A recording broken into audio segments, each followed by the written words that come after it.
Hello everyone, welcome back to my channel. In today's video, I will talk about what is bench trial and its type. So, let's get started. Firstly, we talk about what is trial. Means जो term trial है उसका simple language में क्या मतलब होता है इसे देखते हैं. So it means the examination of facts and law in a court of law to decide whether a person accused of a crime is guilty or innocent.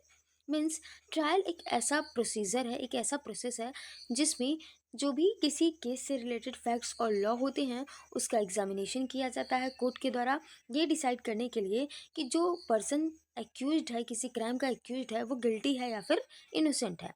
So it is a judicial process where both side prosecution and defence present their arguments, evidence and witnesses before a judge or bench.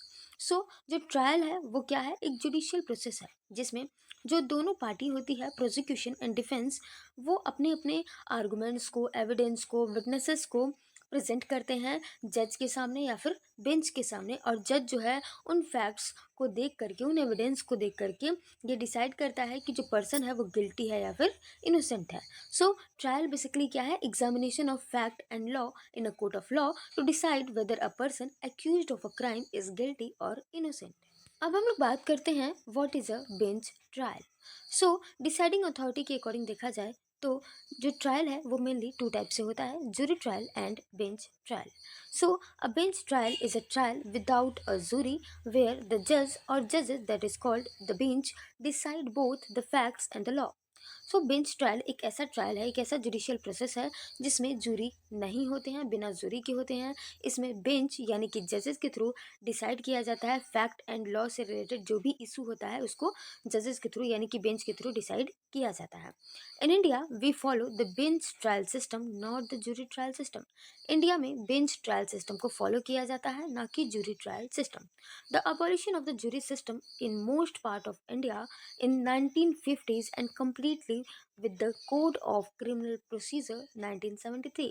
All trials in India are essentially bench trial. They are conducted by a judge alone or a panel of जजेस इन appellate court.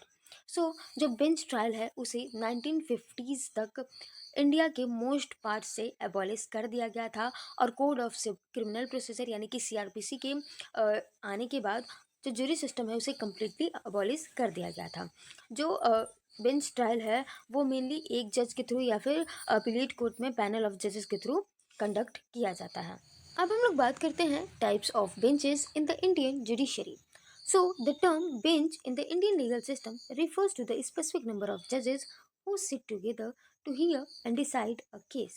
जो term bench है वो Indian legal system में specific number of जजेस को refer करता है जो कि किसी स्पेसिफिक केस को सुनने के लिए और उस पर अपना डिसीजन देने के लिए बैठते हैं. सो पहला जो टाइप है बेंचेस का वो ये है सिंगल जज bench. It is heard by one जज वनली. जो सिंगल जज बेंच होता है उसमें सिर्फ वन जज होते हैं. Operates in both lower judiciary and higher judiciary, usually for regular and simple cases. अगला है डिवीजन बेंच या फिर टू जज bench. So it is heard by two जजेस टुगेदर यूज इन अपील्स और इम्पॉर्टेंट कॉन्स्टिट्यूशनल मैटर. जो division bench है वो मेनली अपील के लिए होता है. जो सिंगल जज बेंच के जो भी मैटर होते हैं उसका अपील डिवीज़न बेंच में होता है और कॉन्स्टिट्यूशनल मैटर से रिलेटेड जो मैटर होते हैं उसको भी डिवीज़न बेंच के थ्रू सुना जाता है. अगला है full bench. Generally consist of three और मोर जजेस ऑफन थ्री. सो जो फुल बेंच होता है उसमें जनरली थ्री जजेस होते हैं, ज़्यादा भी हो सकते हैं लेकिन प्राय थ्री ही होते हैं. Used when there is a need to address a difficult question of law or when a smaller bench like division bench has delivered a conflicting judgment on the same legal point. सो जो full bench है उसमें three जजेस होते हैं. ये mainly जो difficult question of law होते हैं उससे डील करने के लिए फुल बेंच के पास मैटर जाता है. जब कोई स्मॉलर बेंच यानी कि डिवीज़न बेंच में जिसमें सिर्फ दो जजेस होते हैं और इन दोनों जजेस के किसी स्पेसिफिक लीगल पॉइंट पे अलग अलग कन्फ्लिक्ट वाले डिसीजन आ जाते हैं, जजमेंट आ जाते हैं, तब फुल बेंच को वो मैटर दिया जाता है सुनने के लिए और डिसाइड करने के लिए.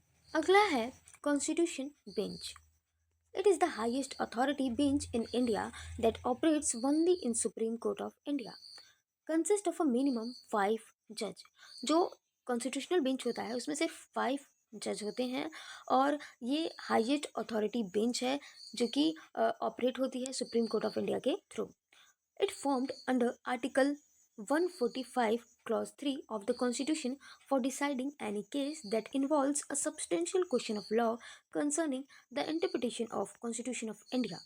It also include odd number of जजेस।